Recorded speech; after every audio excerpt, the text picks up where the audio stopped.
Hello students, welcome back to Diksha Vedantu English for 9th and 10th. I'm your chemistry master teacher Ankita. Today we are going to discuss classification of elements and periodicity in properties. This is a just give me a second.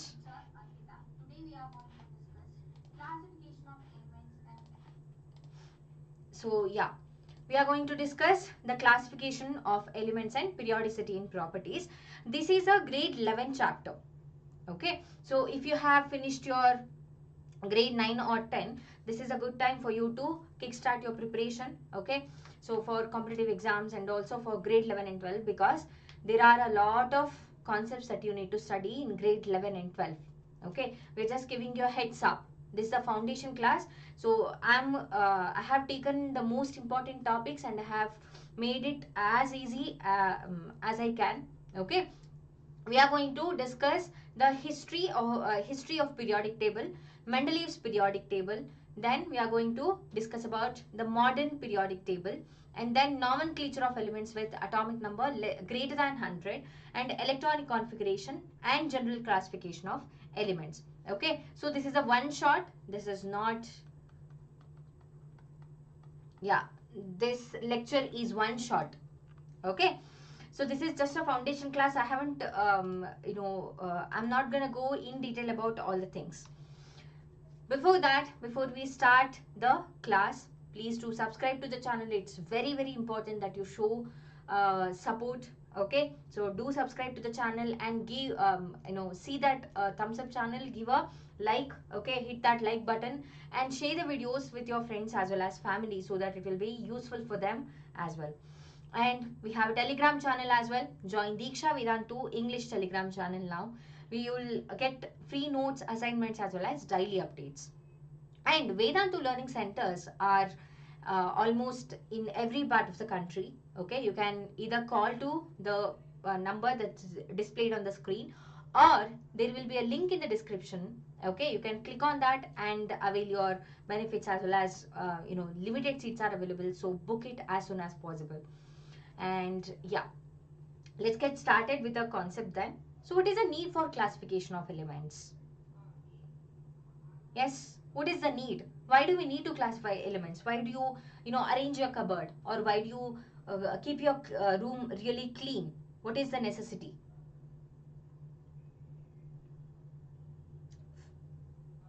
Why? So whenever you are in a hurry, when you open your cupboard, if if you are looking for a pair of pants, if you get it as soon as possible, it's easier for you, right? So the same way, the classification of elements, there are 118 elements discovered. Okay, so it is easy for us to group them, okay, classify them, to know the properties. Okay, the elements are the basic units of all types of matter. So when chemical combination happens, compounds are formed. When physical combination happens, mixtures are formed. This is something that we have studied in our previous classes as well as previous grades. By year 1800, 31 elements were discovered. It's no big deal, just 31. By 1865, just after 65 years, 63 elements were discovered. And by 2016, 118 elements are discovered. So individually, study of chemistry of each element and its compounds is very difficult. It's not easy. So an arrangement in which elements having similar properties were classified in tabular form, which led to the formation of the periodic table. So we have arranged the elements in such a way that it is very easy to point out the properties of them. Okay. Formulation of periodic table provided a way for the study of chemistry in a much simpler way. Just for the simplicity, we classify things. Just for simplicity. Okay. For our easy, usage, we classify, or we simplify things. So Dobrynin's triad. So the periodic table, the chart that you see now, so was not made in a day, or 15 days or 10 days. Okay, it took a lot of time for scientists to come up with easier way to classify elements, form the table. First attempt was made by Dobrynin. Okay, so Dobrynin's triads, triad 3, triad means 3. Okay, he was the first to consider the idea of trends among properties of elements in the year 1800s. He noted a similarity among the physical and chemical properties of several groups of 3 elements. So what does it say? What does this law of triad say? I'll say the middle element of each of the triad has an atomic weight about halfway between atomic weights of the other two. For example, lithium, sodium and potassium. These are one of the triads. Okay, there are 5 triads in total. So lithium, sodium and potassium is a triad. Okay, lithium's atomic weight is 7. Sodium's atomic weight is 23. Potassium's atomic weight is 39. See this 23? This is the average of the lithium and potassium. You can see here weight of sodium is equal to 7 plus 39 divided by 2. 46 divided by 2, obviously it is 23. Similar way you can easily check for other triads as well. Calcium, strontium and barium. Calcium, the atomic weight is 40. Strontium 88 and barium it is 137. Okay, when you take the average of the adjacent elements, you will get the atomic weight of the middle element. Chlorine, bromine and iodine. So this is Dobereiner. Okay, the major drawback for this Dobereiner's triad was his classification was that all the unknown elements could not be arranged as triads. Okay, back in his time there were only few elements. Okay, after his after his invention, Dobereiner's triads, there were a lot more elements that were discovered. But those elements could not fit in the Dobereiner's triads. They couldn't follow the law. Okay, this is the drawback. Next, we have Newland's law of octaves. He is John Alexander Newlands. He arranged the elements in increasing order of their atomic weights. See, observe this. All these classification is based on atomic weight. Okay, until somebody said about atomic number, nobody considered about atomic number. We'll see that. So he arranged the elements in increasing order of their atomic weights. He classified 56 elements. So he could do it for 56 elements. And every 8th element has properties similar to the first element. So why is it called law of octaves? In music, we have 7 swara. Right? So, 7, actually the next swara resembles the first swara. Sari gama padhani sa. Right? So, the 8th swara resembles the first swara in the high pitch. Similar way, the first and the 8th element is going to have the similar properties. Let's see here. Element is given lithium, beryllium, boron, carbon, nitrogen, oxygen, fluorine, sodium. So, lithium and sodium, they have similar properties. Beryllium and magnesium have similar properties. Fluorine and chlorine have similar properties. Okay. So, this is the law that is given by John Newlands. Okay. Relationship was just like every 8th note that resembles the first in octaves of music. Which of the following pairs of elements do not follow octave rule? So, which is not going to follow the octave rule amongst the given options? Option A, beryllium and boron. Option B, fluorine and chlorine. C, oxygen and sulfur. D, nitrogen and phosphorus. Yes. Which doesn't follow? See, beryllium and boron. See the table there. Beryllium and boron. They are adjacent. Okay. Beryllium and boron. They are adjacent to each other. So, this is not going to follow the law of octave. Okay. Next.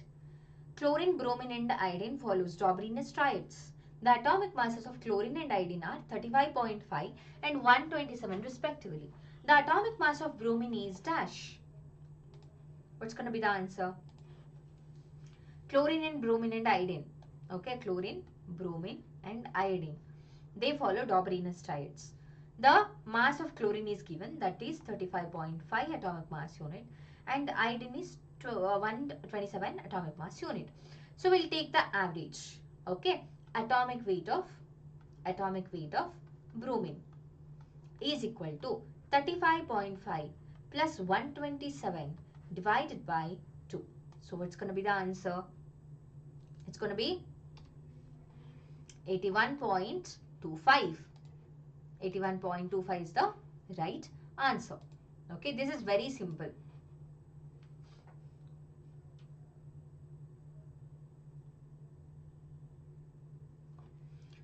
Next, the attempt for classifying elements by plotting the atomic weights of the elements against the volumes was made by dash. Dobrina, Newland, Lothar Meyer, Mendeleev. We haven't studied about Mendeleev as well as Lothar Meyer, right? So Dobrina gave triad law. Okay, law of triads. Newland's law of octaves. What about Mendeleev? Mendeleev didn't plot anything. Okay, there was no graph or anything, but Mendeleev, gave the idea about periods and groups that we have in our periodic table now. Periods and groups. So who is it? See, we have used elimination technique. Right? Whenever you have MCQs, try to use elimination technique. You can eliminate the wrong answers. This is elimination technique. See, we know that Newland gave octaves, so this is not the answer. Dobrina, no. So who might that be? Mendeleev or Lothar Meyer? But Mendeleev, so we have heard this in our grade 9 or grade 10. Grade 10, okay. For state syllabus students, you have the chapter of periodic classification of elements. For CBSE, the chapter was omitted. Okay. Yeah, it is Lothar Meyer. According to Lothar Meyer, when the properties of elements such as atomic volume are plotted as a function of their atomic weight, elements with similar properties occupy almost similar positions. Okay, so there is Lothar Meyer's curve. According to Lothar Meyer, when the properties of elements such as atomic volume, melting point and boiling point, etc. are plotted as a function of their atomic weights, elements with similar properties occupied almost similar positions. This is about Lothar Meyer's curve. This is not as much as important as Dobrina's triad or Mendeleev's periodic table. Okay, so you just have to have an idea about this. Moving forward with Mendeleev's periodic table, this is super important. So what is this Mendeleev periodic table? What does it say?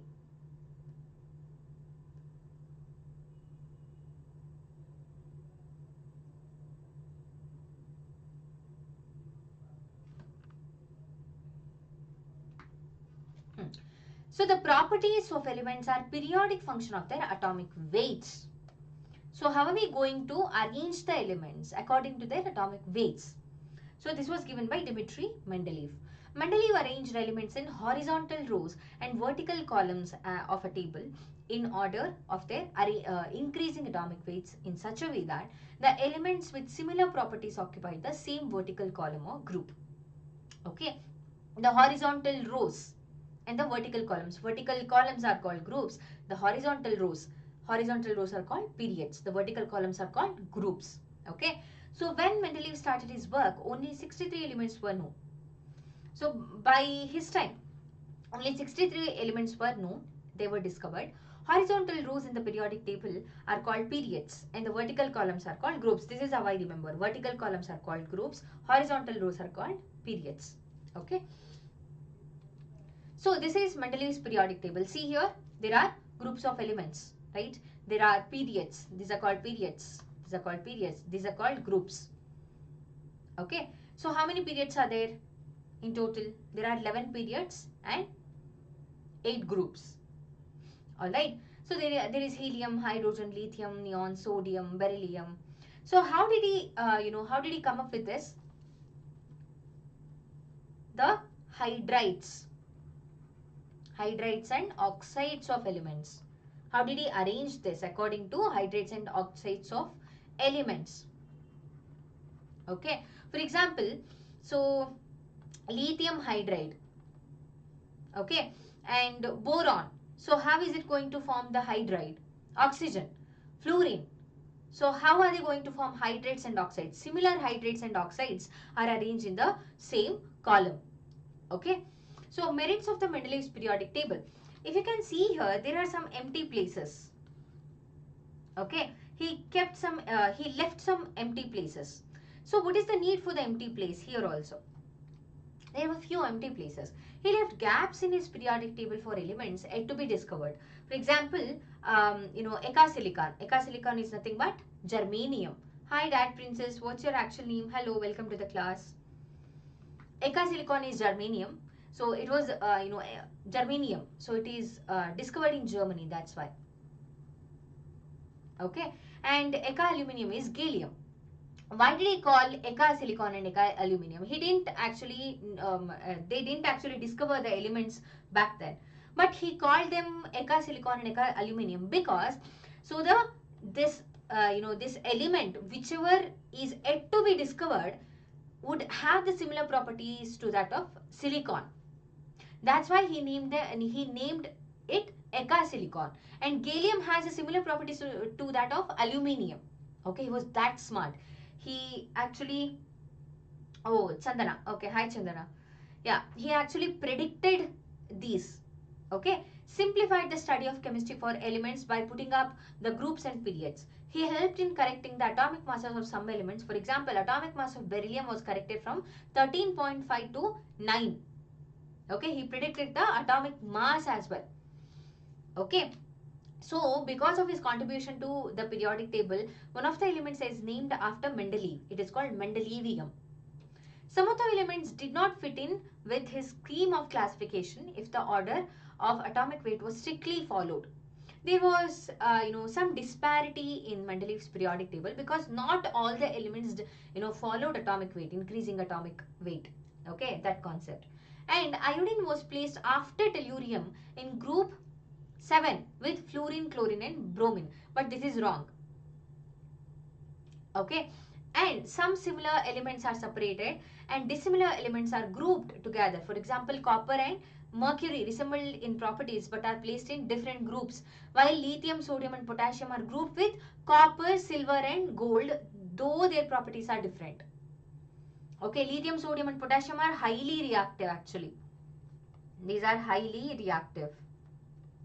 Okay, copper, silver and gold, they are very less reactive. Alright, let me check the volume. Potassium are highly reactive actually. The volume is actually good. Okay, hi Uma, welcome to the class. The volume is proper, so increase the volume in your device or wear a headphone or earphone.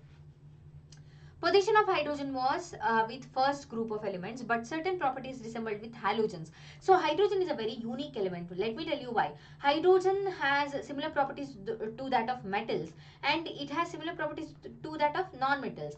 And there are few scientists who says that hydrogen should be kept in the first group, and there are few scientists who say that hydrogen should be kept in the middle of the periodic table, in the topmost of the periodic table, in the middle. Why? Because it has a very confusing property. Okay, properties actually. It has the property that resembles metals. It has some properties that resembles non-metals as well.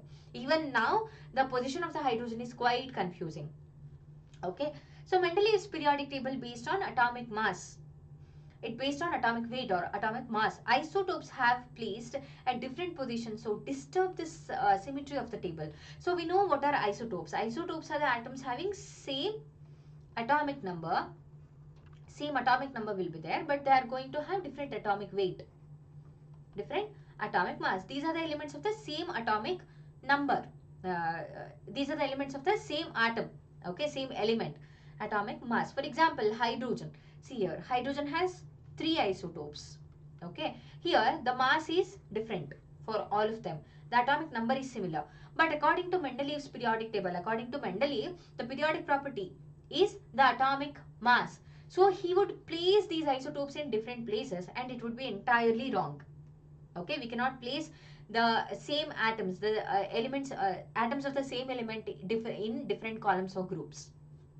Okay, so Mendeleev could not explain the cause of periodicity among the elements. He could not explain about the atomic weight.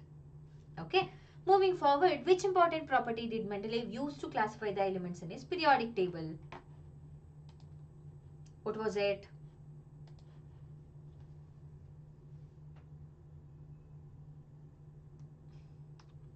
It is the atomic weight. Okay, atomic weight it is. According to Mendeleev's periodic law, which properties of the elements are the periodic function of their atomic weight? He says that both physical as well as chemical properties, both of them. Okay, option C is the right answer. Option C. Next, the places that were left empty by Mendeleev in his periodic table were for dash, aluminium and silicon, gallium and germanium, arsenic and antimony, molybdenum and tungsten. Yes, don't get confused here. So the places that were left empty, which were left empty? It is gallium and germanium. Okay, so gallium is named as Eka aluminium, germanium is named as Eka silicon. Okay, and there is another one, which is that? Yes,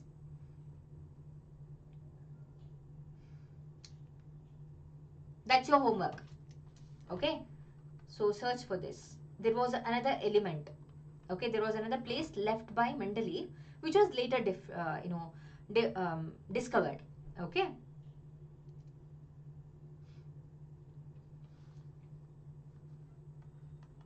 Eka boron it is. What's the actual name now? It is scandium. Okay.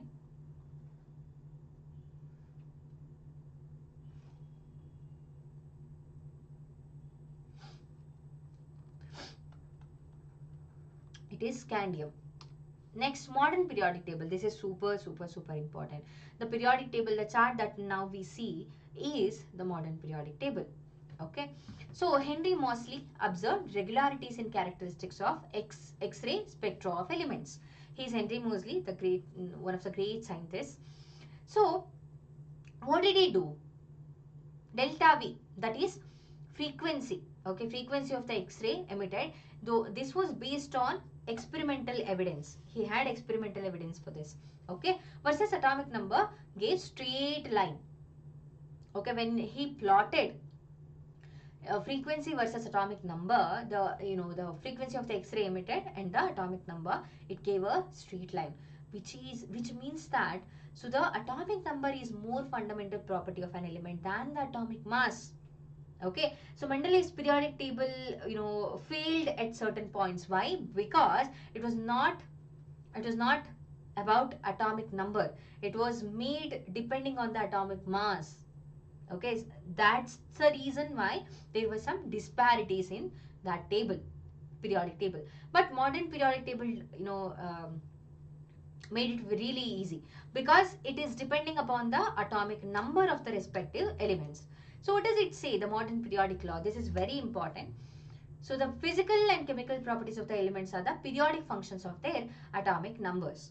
So what are the characteristics of long form of periodic table? It consists of 18 vertical columns and 7 horizontal rows, which means that 18 groups are there. Okay, and 7 periods are there. 7 periods and 18 groups are there in modern periodic table. Arranged elements in order of their increasing atomic number. Atomic number is the periodic property on which the periodic functions of the elements depend. Okay. So periodic repetition is due to similar valence shell electronic configuration after certain regular interval. We'll discuss about this in some time. Vertical columns are known as groups or families and horizontal rows are called periods. Horizontal rows are called periods. Vertical columns are called groups. Okay. Vertical columns are called groups. Horizontal rows are called periods. So groups. This table consists of 18 vertical columns called groups. Each groups consist of a number of elements having the same electronic configuration of the valence shell. The group are numbered from 1 to 18. On the other hand, we have periods. So this table consists of 7 horizontal rows called periods. These periods numbered as 1, 2, 3, 4, 5, 6 and 7 from top to bottom. The first period contains 2 elements. The very first period contains only just 2 elements. Hydrogen and helium, that's it. The subsequent periods consist of 8, 8, 18, 18 and 32 elements. Okay, there is a regular interval. See there, 8, 8, 18, 18 and 32. 14 elements of both 6th and 7th periods are placed in separate panels at the bottom. Okay, there are 14 elements in 6th and 7th period. Okay, they are called lanthanoids and actinoids respectively. Okay, you are going to study that in D and F block elements. D and F block elements. Okay, so these lanthanoids and actinoids, they are placed separately, okay, at the bottom of the periodic table. Let me show you here. See here, this is the beautiful periodic table. Okay, you can count the number of periods, number of groups as well. Okay, so these are lanthanoids, these are actinoids. It starts from lanthanoid, that's why. Okay, this starts from actinide, that's why. They are named after the first elements. So what are the merits of the modern periodic table? Gives reason for periodicity of elements. So what does it depend on? It depends on the atomic number. Atomic number. Placing isotopes in one place is justified as the classification is on the basis of the atomic number. So if I want to place an isotope, okay, so the isotopes can be placed in the same box because they are going to have the same atomic number. That's why. Simplifies the arrangement of periodic table by dividing it into 4 blocks. Okay, simplification has been done here. And classification of elements is based on the atomic number, which is a more fundamental property than the atomic weight. It was Henry Moseley who came up with the concept atomic number. The periodicity depends on the atomic number. What are the demerits? Even this magnificent table has demerit, which is that position of the hydrogen is ambiguous. As I already told you, even now this the position of hydrogen is quite ambiguous. Why? Because it has some properties similar to that of metals, and it has some properties similar to that of non-metals. And position of lanthanides and actinides are not in the main body of the periodic table. Okay. What is periodicity and what is the cause of periodicity? What is periodicity? At 7 o'clock from Monday to Saturday, there is a serial that is coming in your TV, in a channel. Okay, this is periodicity. Okay, yes, when elements are arranged in the increasing order of their atomic number, the elements having similar properties recur at regular intervals. In the periodic table, this type of property is called periodicity. The regular interval, recurring of the properties.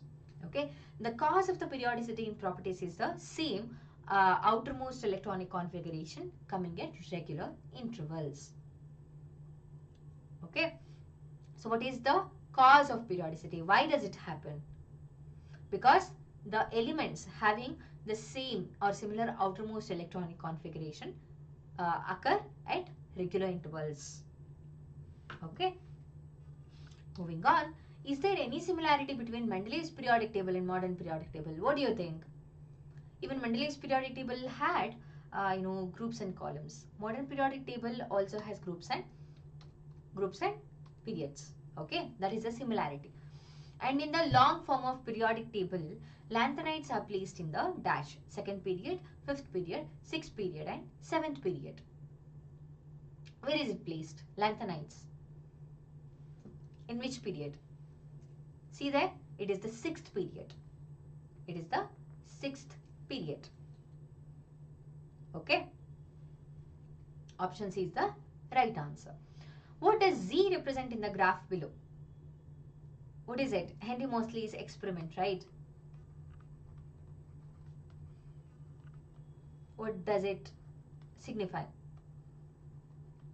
What is, yes, root of nu? What is it? The frequency of the X-ray. Okay. So what is Z? Is it atomic mass, atomic number, frequency or wavelength? Definitely not frequency. We can eliminate this. Not wavelength. Atomic mass or atomic number? Modern periodic table, Henry Moseley. So it is definitely atomic number. Okay, it is definitely atomic number. As of now, we have discussed about the periodic table. How was it formed? The modern periodic table. Okay, history of the periodic table. Dobrynov was the first one. He says about the law of triads. Newlands says about the law of octaves. Lothar Meyer plotted the physical properties such as atomic volume versus atomic weight, but he was not that successful. And Mendeleev's periodic table. So Mendeleev's periodic table gave a very good understanding of the elements, but there were some drawbacks, as it is based on the atomic masses. Modern periodic table arranges the elements in the order of their atomic numbers in 7 periods and 18 groups.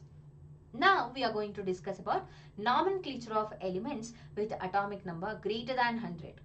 Okay, so we have discussed how we are going to name the elements. So always the first letter of the element should be in capital letter. First letter should be in capital letter.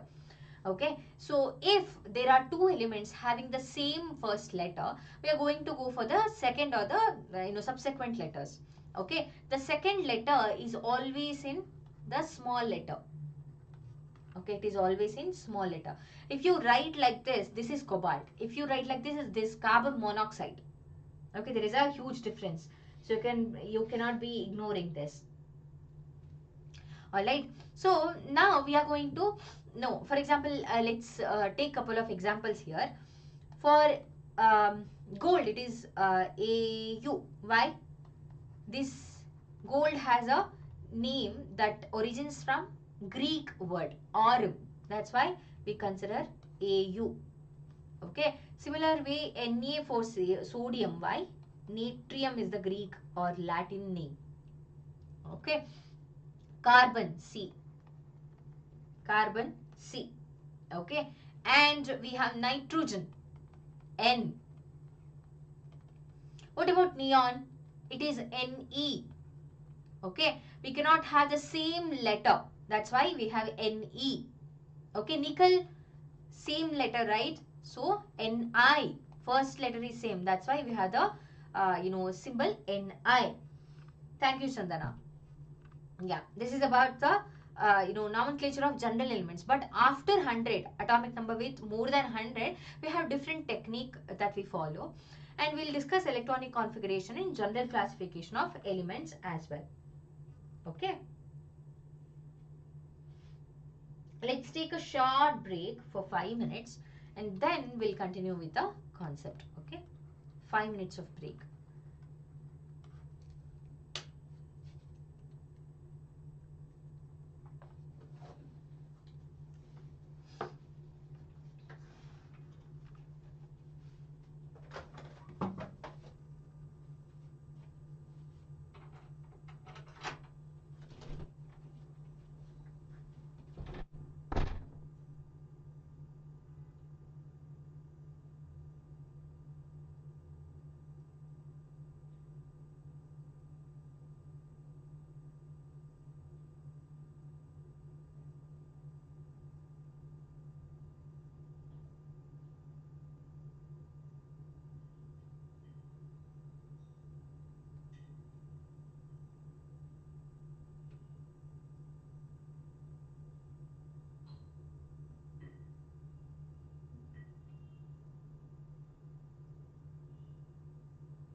Okay, I'm back now. Let's discuss this. Nomenclature of elements with atomic number greater than 100. So notation for IUPAC nomenclature of elements. See the digit there? 0, nil. Okay, N is the abbreviation. 1, UN, un. Okay, abbreviation is U. 2, bi, B. Tri, T. Quad, Q. Pent, P. Hex, H. Sept, S. Oct, O. N, E. These are the abbreviations. Now, yes, see here atomic number. The name is unilunium. Okay, U-N-U. Next, 102, unilbium. Okay, unilbium. So this is quite difficult to remember. You don't have to remember all these. Okay, only lanthanoids and actinoids are important here. Okay, mendelevium, Md, nobelium, NO, lawrencium, Lr, rutherfordium. So most of these are named after the scientists. Okay, dubrium, Db, seaborgium, Sg, borium, Bh, hassium, Hs, meitnerium, Mt. Okay, darmstadtium. This is Ds. So this is about the nomenclature of elements with atomic number greater than 100. Okay. What could be the IUPAC names and symbols for elements with atomic number 117 and 127? IUPAC nomenclature, we have to remember. So what is the symbol that's given? 117.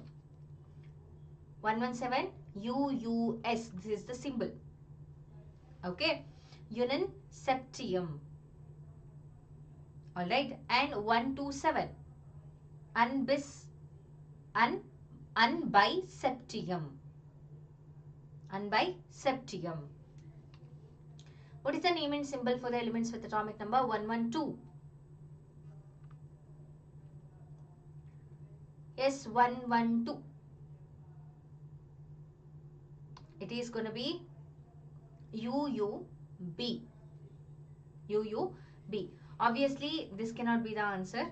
Okay, we know that when there is 2, it's going to be B. Okay, this cannot be the answer. It is UNB. So, when there is 1, it's going to be U, the symbol. Okay. An element X with atomic number 114 has recently been discovered. Its IUPAC name is dash. 4 is there. So, it's unquadium. Okay. So, quad 4. Quad 4. So, it is option C. Okay. The IUPAC symbol for the element with atomic number 119 would be dash. It cannot be B or C. Okay. Because 1, 1. U. What is the next one? Is it E or N? It is E. Okay. It is E. First option is the right answer. Electronic configuration. Let's discuss about this. What is electronic configuration? The arrangement of electrons. The arrangement of electrons in respective energy levels. The respective energy levels is known as electronic configuration. So each period in periodic table indicates the value of N for the outermost or the valence shell. Successive periods in periodic table 1, 2, 3 refer to filling of first, second and third and higher principal energy values. Okay. Total number of elements in each period is twice the number of the orbitals available in the higher energy that is being filled. To understand this, to understand 1:2, 2:2, 2p6, go watch 9th grade topics, which is that structure of atom and atoms and molecules. Atoms and molecules, and watch the lectures on structure of atom. Okay, 9th grade foundation class. I have covered these topics there. So you should start watching ninth grade foundation class, finish that and go for 10th grade foundation class, and then watch 11th grade. It's not necessary that you have to watch it in 1x speed only. Okay, you can increase the speed and watch the lecture, but it's very crucial that you watch all these lectures to understand the higher level concepts.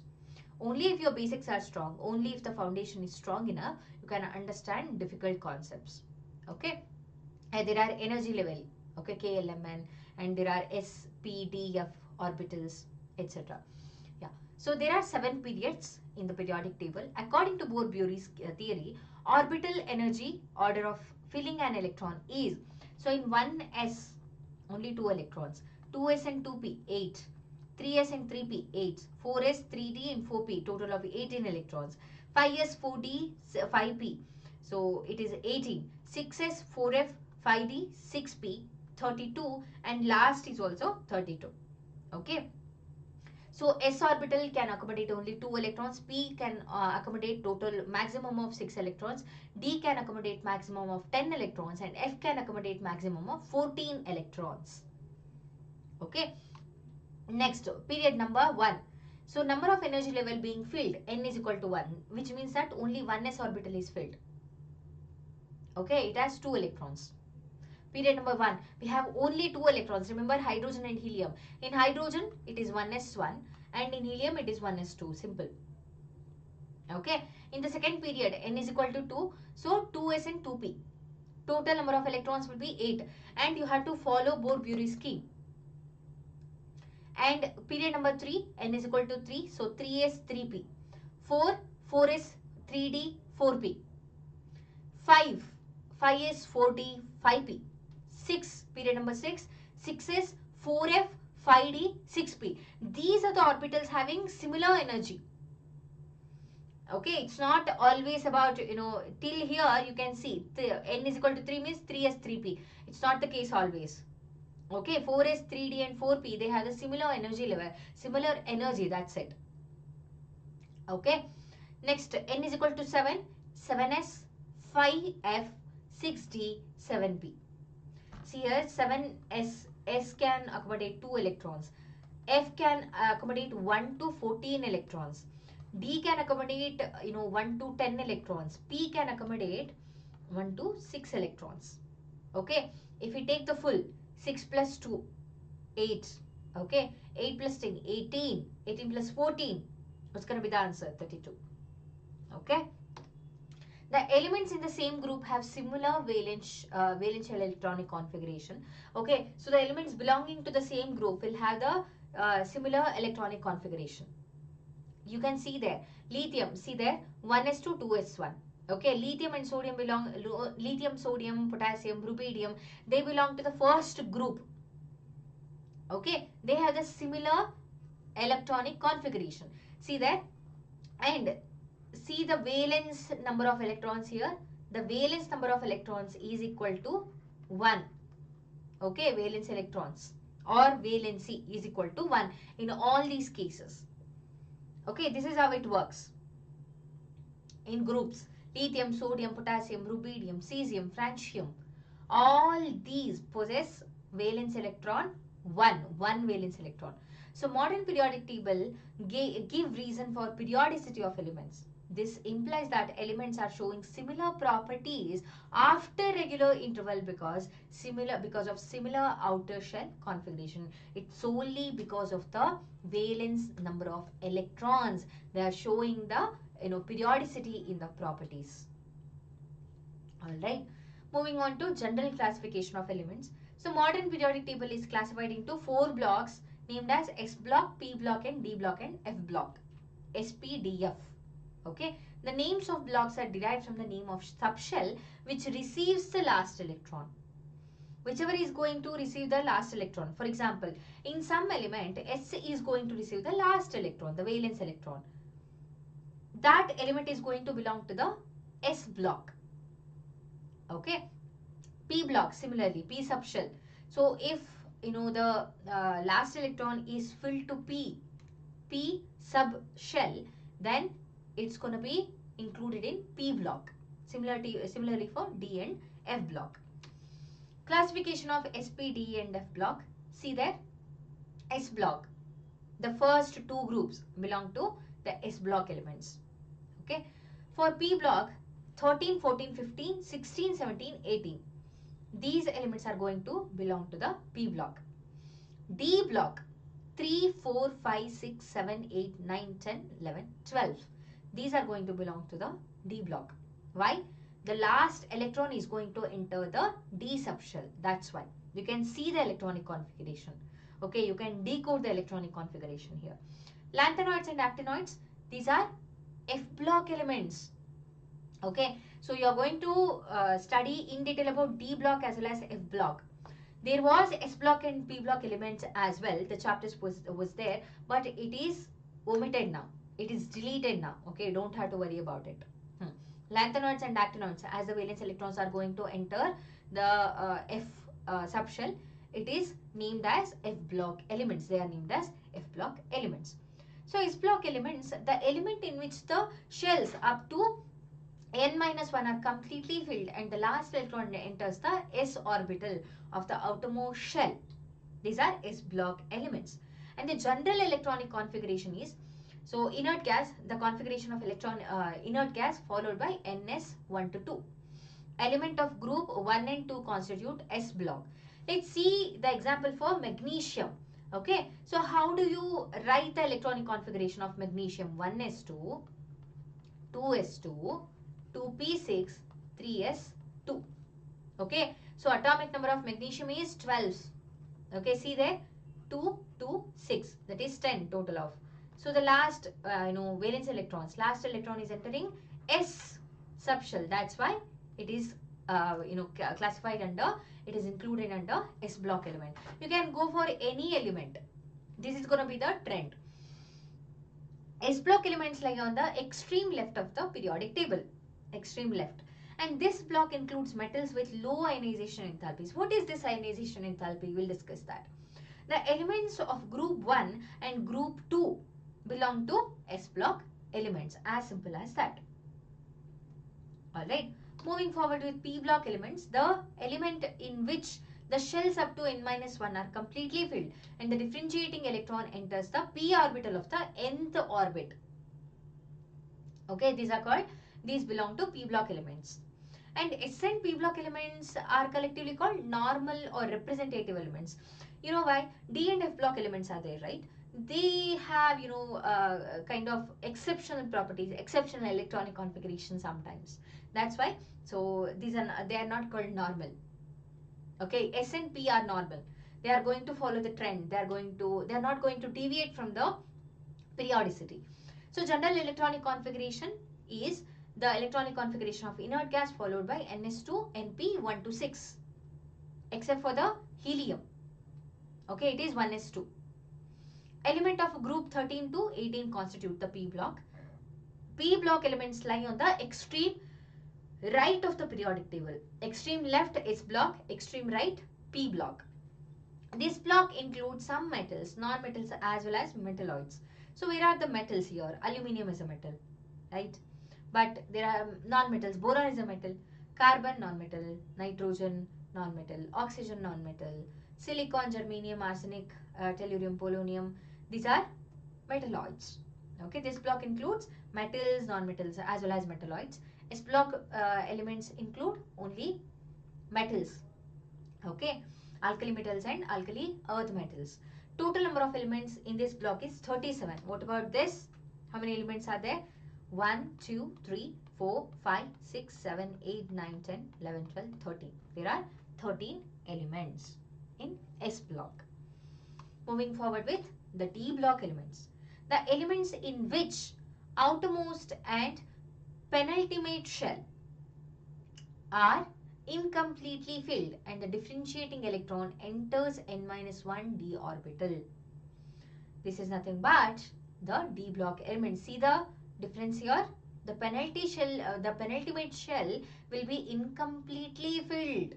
It won't be completely filled because of various factors. It's usually because of the energy levels. Okay, difference in energy. Elements of group 3 to 12 constitute the D block, the center. General electronic configuration is going to be inert gas, followed by n minus 1 D 1 to 10. It's not completely filled, it's incompletely filled. And ns 0 to 2. So this is the penultimate one, penultimate shell. Okay. Moving on to d block elements features. Those elements which have partially filled the orbitals in neutral state or in any stable oxidation state are called transition elements.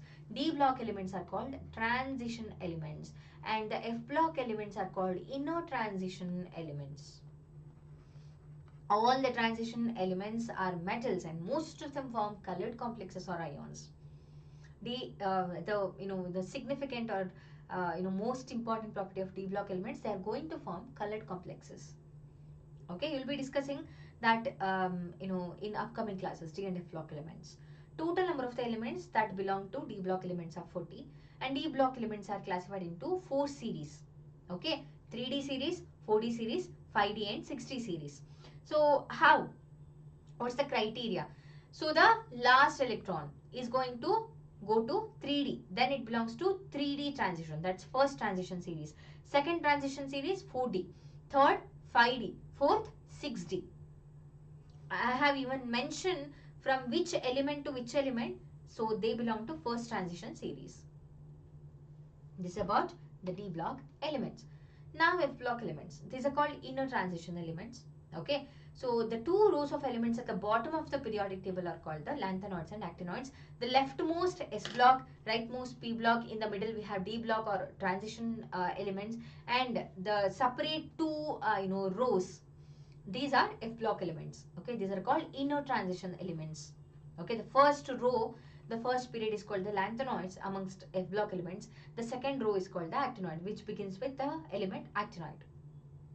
The general electronic configuration is n minus 2 F 1 to 14, n minus 1 D 0 to 1, ns 2. Okay, the last electrons are going to go to the F subshells here. The elements after uranium are called trans-uranium elements, and the last electron added to each element is filled in F orbital. These two series of elements are hence called the inner transition elements. They are also called rare earth elements since their oxides are very rare in earlier days. ಏನಾಗಿದೆ rare earth elements ಅಂತ ಕರೀತಾರೆ. ಯಾಕೆ? So ಇದನ್ನ ನಾವು ಪಡ್ಕೋಬೇಕು ಅಂದ್ರೆ, extract ಮಾಡಬೇಕು ಅಂತಂದ್ರೆ, it's very very rare to find these. Metals, non-metals and metalloids. So this is the widespread classification of elements. Metals we know. So metals comprise more than 75% of the all known elements and appear on the left side of the periodic table mostly. Non-metals are located at the top right hand side of the periodic table, and metals are solids at room temperature. Of course there are exceptions. Okay, mercury is an exception, and gallium and cesium are also exceptions. They have a very less melting as well as boiling point. Okay, and yeah, metals usually have very high melting and boiling point. Non-metals, opposite to that of metals, they are usually solids or gases. There are liquid also. Okay, bromine is a liquid non-metal. Okay, and they are going to have low melting as well as boiling points, except carbon and boron. They have high melting point, and they're good conductors of heat and electricity. Metals are good conductors. Non-metals are bad conductors. There are exceptions again. Graphite is made up of carbon, but it's a good conductor. Metals are malleable and ductile, and non-metals are mostly non-malleable and non-ductile. Okay, they are brittle in nature. They are brittle in nature. What about metalloids? There are few elements, okay, which show the properties of both metals and non-metals. They are called metalloids. Example: silicon, germanium, arsenic, antimony, tellurium. These are metalloids. They form what is it called, a bridge. See this bridge like structure, bridge like arrangement, sorry, not structure, arrangement. These are metalloids. Okay, elements A, B, C, D and E have the following electronic configurations: A 1s2 2s2 2p1, B 1s2 2s2 2p6 3s2 3p1, C 1s2 2s2 2p6 3s2 3p3, D 1s2 2s2 2p6 3s2 3p5, E 1s2 2s2 2p6 3s2 3p6 4s2. Which among these will belong to the same group in the periodic table? So the elements belonging to the same group will have the same valence electron. So this has a similar valence electron, A, B, just A, B, right? So it's going to be A and B. That's it. So we all know that elements having similar valence electronic configuration belongs to the same group of the periodic table. Therefore, elements A and B having 3 electrons in the valence shell, that is 2s2, 2p1 and 3s2, 3p1, A and B. Okay, so they belong to the same group. Okay.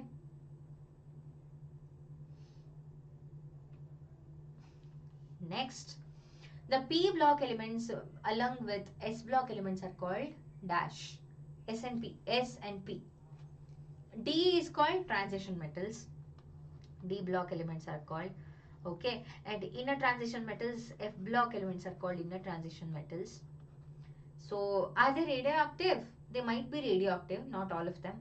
They are called normal or representative elements. Normal. Okay. Or they're also called main group elements.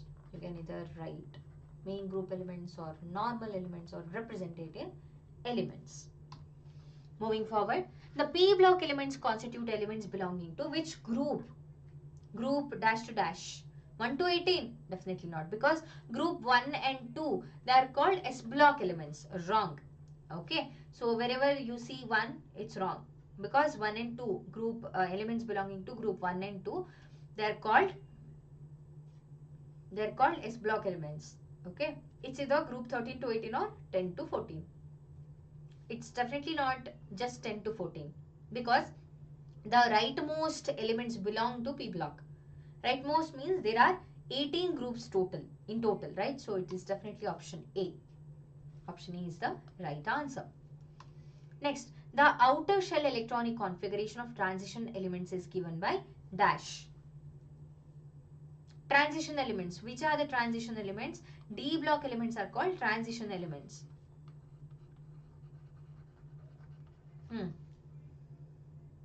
What is it? It is option B. Okay. Option B. This is the penultimate shell. Next. Yeah. So far we have discussed about a lot of things. Nomenclature of elements with atomic number greater than 100. We have IUPAC nomenclature. Elements name, roots for each digit in atomic number plus IUM. Okay. So number of energy level being filled, according to that we are going to assign the period number.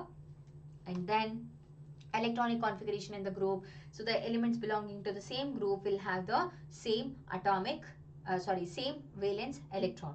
Okay, similar valence electrons.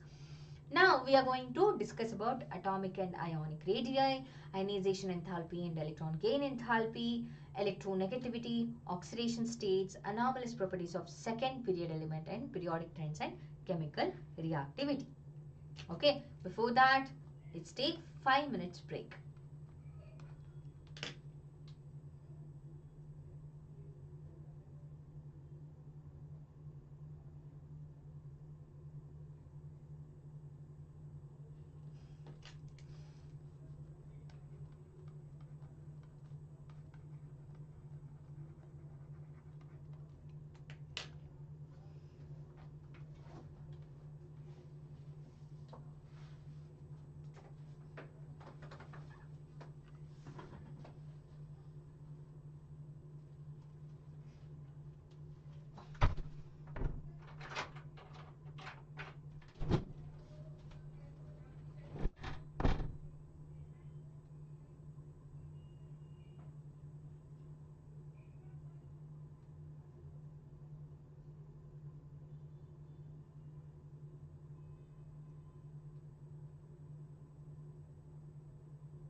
Alright, so I'm back.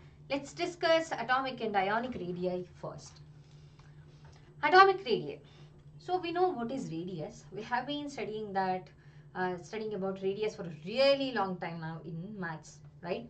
So atomic radii, just like that, it is defined as half of the internuclear distance between two atoms. If there are two atoms, see here there are two atoms like this. The atomic radii is the distance between this and this. This is atomic radius. So there are two types of atomic radius here, covalent radius and metallic radius. So it is measured by X-ray diffraction technique. Okay, I'm good, Munwar. How are you? Covalent radius. Covalent radius is 1/2 of the intermolecular distance between two covalently bonded atoms. When covalent bonds are going to happen, we have studied about ionic bonds and covalent bonds, right? Yes. What is covalent radius? How do you define that? Covalent radius. Covalent bonds. Covalent bonds are going to happen when sharing of electron happens. Sharing of electrons happen. Okay. So homonuclear molecule. What do you mean by homonuclear? The similar atoms. Okay, that is covalent radius. Metallic radius, it is defined as half of the internuclear distance between the nuclei of two adjacent atoms in a metallic crystal. For example, when we take iron, okay, iron atoms are going to be there. Okay, the distance between two iron atoms, the center of one iron atom to another iron atom, is nothing but metallic radius. Okay, and screening effect. What is a screening effect? In a multi-electron system, the electrons are attracted towards the nucleus as well as repelled by each other. Why? Let me tell you. So, in the nucleus, we have protons and neutrons. Protons are the positive charge. Okay, electrons are negatively charged. So, protons are going to attract the electrons. And electron, between electron and electron, there are going to be repulsion. There is going to be repulsion. Okay. Thus, the force of attraction between the nucleus and the valence electrons is somewhat decreased. Why? What is the reason here? Why? Force of attraction between nucleus and the valence shell. Why? Screening.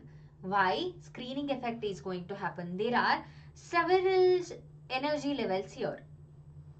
Right? When the nucleus is going to pull the electron towards itself, there are other electrons in the other energy level. I'll tell you another one. So, there is a mirror in front of you.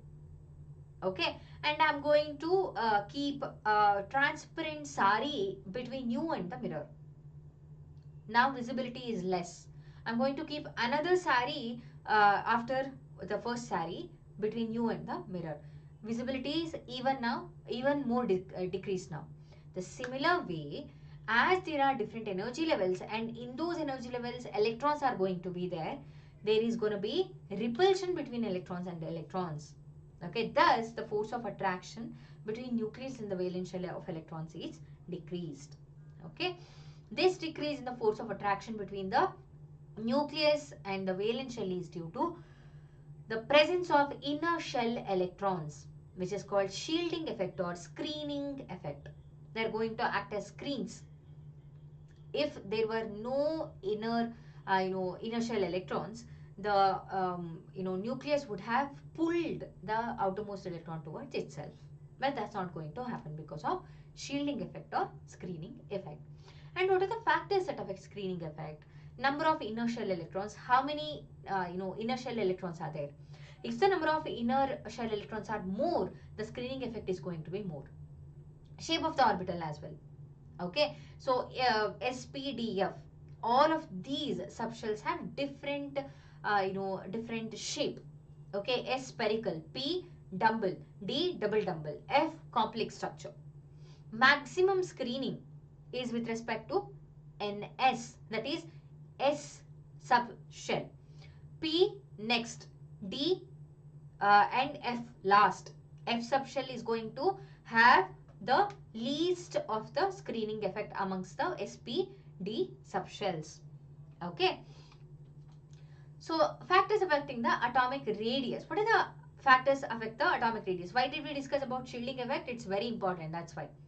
Okay. So we're going to use the factor shielding effect in lot of things.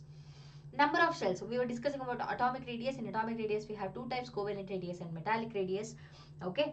So number of shells is going to affect the atomic radius. Atomic radius increases with increase in the number of shells. Obviously, right? You put on one cloth and on top of that you are going to put on another cloth. So the size increased. Just like that, when there are more and more number of shells, the atomic radius increases. Nuclear charge. With addition of protons, nuclear charge increases. Okay, with increase in nuclear charge, atomic size decreases. Why atomic size decreases? Number of protons increased in the nucleus. That's why nucleus is going to pull the electrons, pull the subshells strongly towards itself. The electrons towards itself. That's why. So, as a nuclear charge increases, the atomic radius decreases. Okay. Next, shielding effect. Inner shell electrons are shielding the outer shell electrons. Okay, shielding effect. Shielding effect is directly proportional to the atomic radius. So nucleus will be pulling the electrons towards itself, but because of the shielding effect, because of the subshells, because of the electrons in the subshells, shielding effect is going to be there, screening effect is going to be there. That's why, so the nucleus cannot pull effectively. That's why the radius increases, the size increases. Okay. The attractive force of the nucleus does not reach the outermost electron. As a result of the shielding effect, the atomic radii increases. Okay. Atomic radii trend across a period. What is the trend? How does it change across a period? And how is the trend? What is the trend of the atomic radii down the group? Atomic number increases, so nuclear charge also increase across a period. Atomic number keeps on increasing across a period. Nuclear charge increases, which means that the number of protons increases, but number of shells remains same. Okay, across a period, the electrons are going to be added to the similar shell, same shell. Okay, so electrons are added to the same shell, and hence the atomic radius decreases. Across a period, the atomic radius decreases. Down the group, atomic radius increases because addition of subshells. Screening effect is going to be more. Okay, that's why. So down the group, the principal quantum number increases and the valence electrons are farther from the nucleus as there are more subshells. Okay, as the screening effect or what is it, shielding effect increases, down the group the atomic radii increases, the size increases. Ionic radii.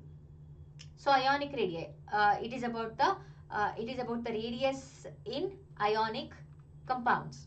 Ions are formed by either gain of electrons or by an atom, or loss of electrons by an atom. On the basis of ions, on the basis of this, ions can be classified into two types. So ions having the positive charge are called cations. Ions are having negative charge are called anions. Okay. So when an element loses electron, then it forms cations. Why? Why does it form cation? Why the positive charge increases? Because it has lost electron. Okay, so in the protons, for example, 7 protons are there.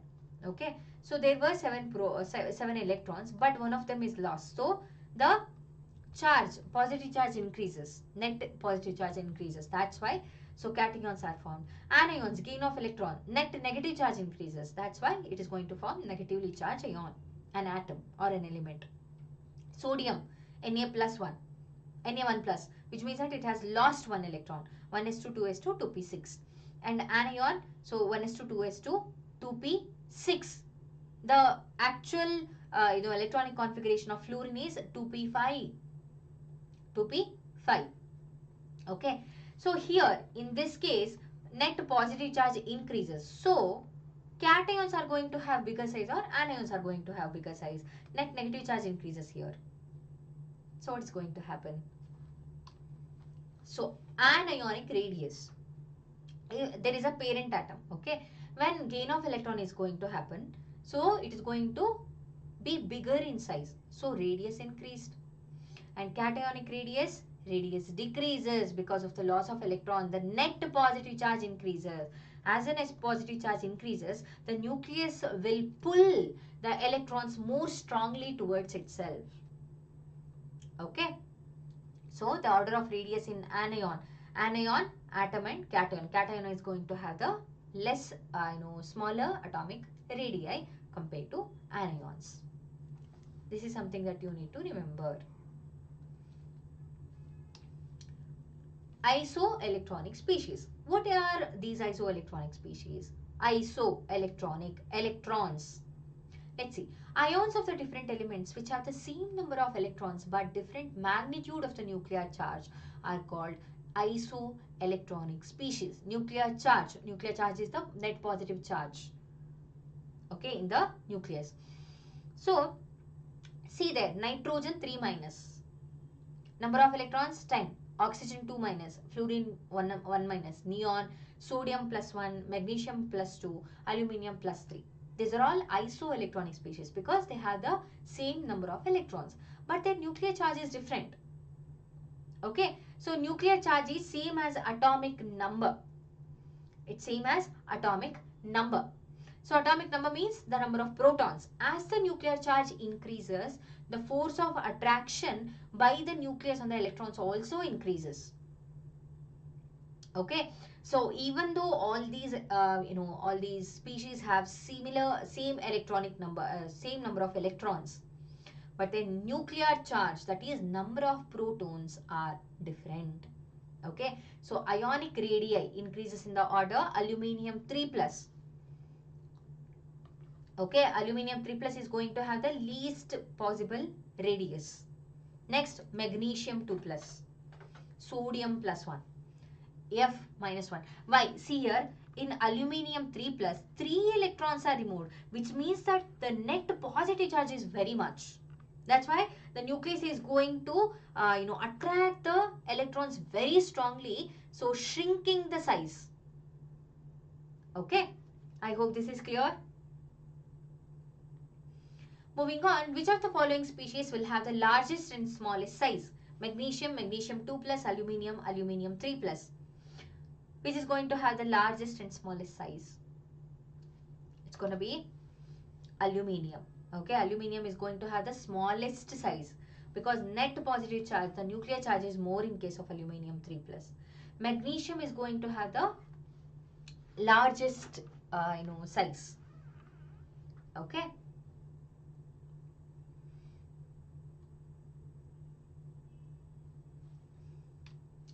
In which pair the second atom is larger than first? Bromine, chlorine, sodium, magnesium, strontium, calcium, nitrogen, phosphorus. You need to have an idea of the periodic table in order to answer this, because across the period the size decreases, down the group the size increases. Okay, so sodium and magnesium, nitrogen and phosphorus, strontium, calcium, bromine, chlorine. It's gonna be phosphorus and nitrogen, that is nitrogen and phosphorus. See there, down the group nitrogen comes first and then down nitrogen we have phosphorus. Okay, down the group atomic size increase. That's why in this pair phosphorus will have the larger size. Bromine and chlorine, what happens in bromine and chlorine? No, chlorine comes first and then bromine. Okay, sodium and magnesium same. Okay,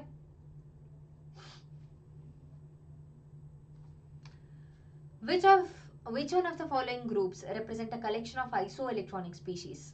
You need to know the atomic numbers here. They have given the atomic number for cesium and bromine. Okay, 55 and bromine 35. Sodium, what is the number of electrons there? Hi Priyanshu, hello.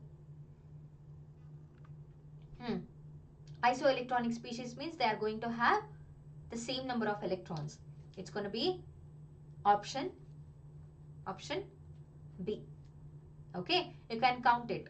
You need to know the atomic number of nitrogen. Okay, it is 7. Fluorine and sodium. What is the atomic number in sodium? Atomic number of sodium. Atomic number of fluorine. Yes?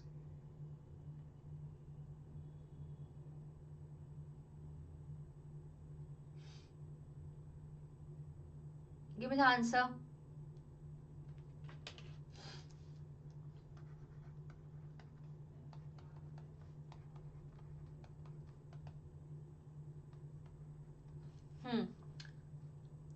F minus, which means that an electron is added, right? N3 minus. The atomic number is 7, which means that it has 7 electrons.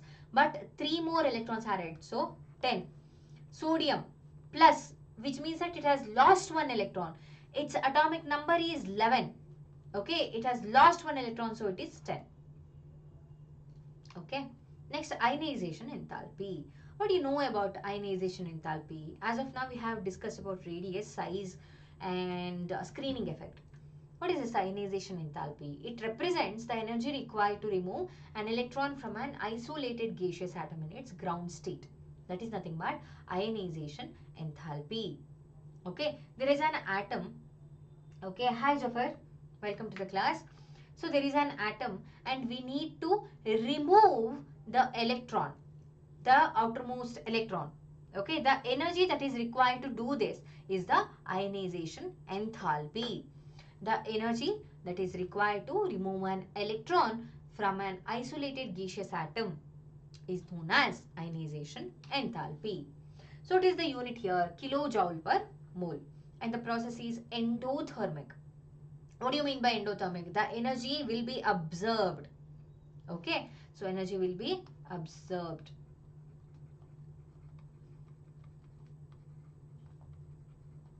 Energy will be absorbed. So energy is always required to remove electron.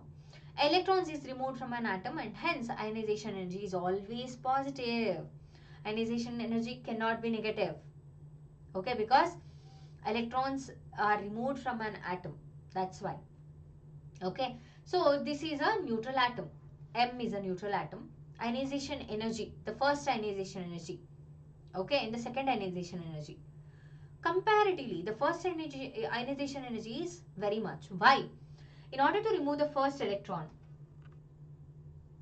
could you teach log and anti-log in chemistry? Of course, Sudesh, I'll teach you. Okay, I'll take a separate session for mathematics. I mean, mathematics in chemistry. Mathematics in chemistry. Okay, the basic mathematics in chemistry. I'll take a separate class coming week. We'll teach you in that session. Okay, that's very important actually. Yeah, definitely, Sudesh. We'll do that. The first ionization energy is going to be very much, too much. Why? What's the reason? Anybody? Yeah, what could be the reason here? Because when you remove an electron from the atom, the net positive charge increases in the nucleus. Right? An electron is removed. Now, the nucleus can pull the electron towards itself or other electrons towards itself very strongly. Now, we need to provide a lot of energy. The next time we need to remove an electron. So, ionization energy, first ionization energy is going to be less than the second and the third. Okay, the more energy is required to remove more number of electrons, because the net positive charge increases. The nucleus is going to pull the electrons towards itself very, very strongly because of the increased nuclear charge. Okay, because of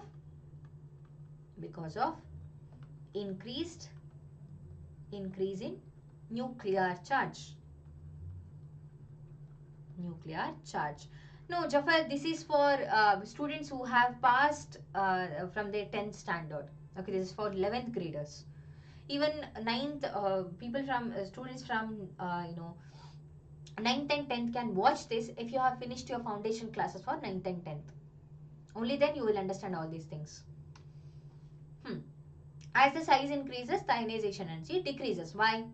So across a period, the ionization energy increases. Why? The size decreases. I'll tell you how. So more ionization energy. Why? The nucleus can pull these electrons towards itself very strongly. Okay, so we need to provide a lot of energy to this in order to remove the electron. So more ionization energy as the size is less. See, understand the concepts, only then you will be easily able to answer the questions. Okay, so less ionization energy, because compared to this has less ionization energy, because in order to remove this electron, so this is in second subshell, right? So it's going to be easier as the size is increased. As the size is increased, the screening effect is increased. This is going to provide the screening effect or shielding effect. That's why ionization energy is going to be less. Okay, I hope this is clear. No, this is an English channel, Jafar. So unfortunately, we have to stick to English language. Okay.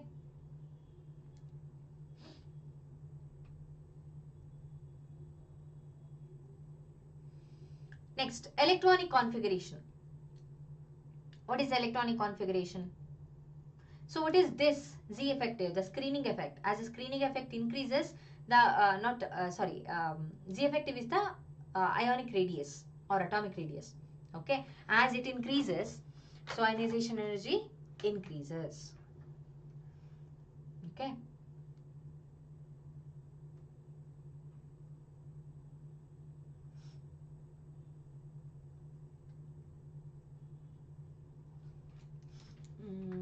Okay. Effective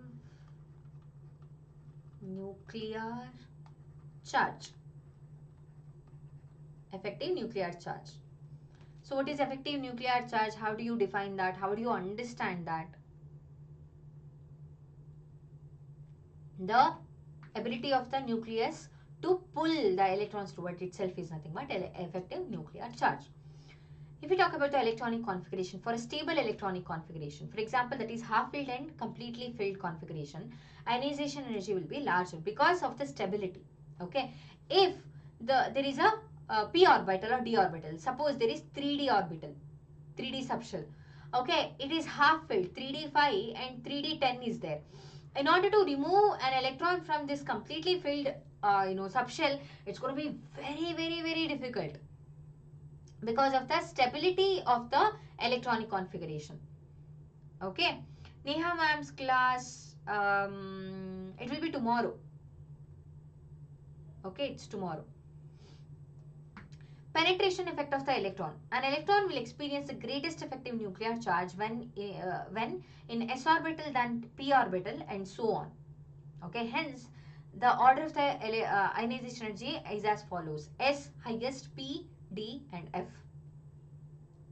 Okay, yes. So effective nuclear charge is highest when the electrons are in s orbital because it's closest to the nucleus. Moving from left to right in the period, the ionization energy increases as the nuclear effect,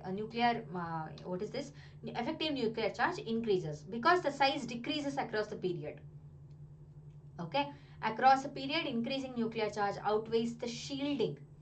Consequently, the outermost electrons are held more tightly. Therefore, ionization enthalpy increases across a period. It decreases down the group as the size increases and the effective nuclear charge decreases. Alright. See here. Maximum for noble gases which have closed electron shells, which means that they have octet configuration. They are completely filled. And not completely filled, but they have octet configuration. That's why they are very stable. So the ionization is going to be very much. Minimum for alkali metals as they have only one electron in s orbital. Okay, it's very easy to remove them.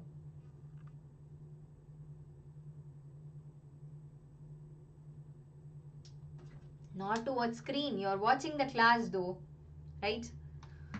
So moving from top to bottom in a group. So as the size increases, the ionization energy decreases. The shielding effect is going to be more. Okay.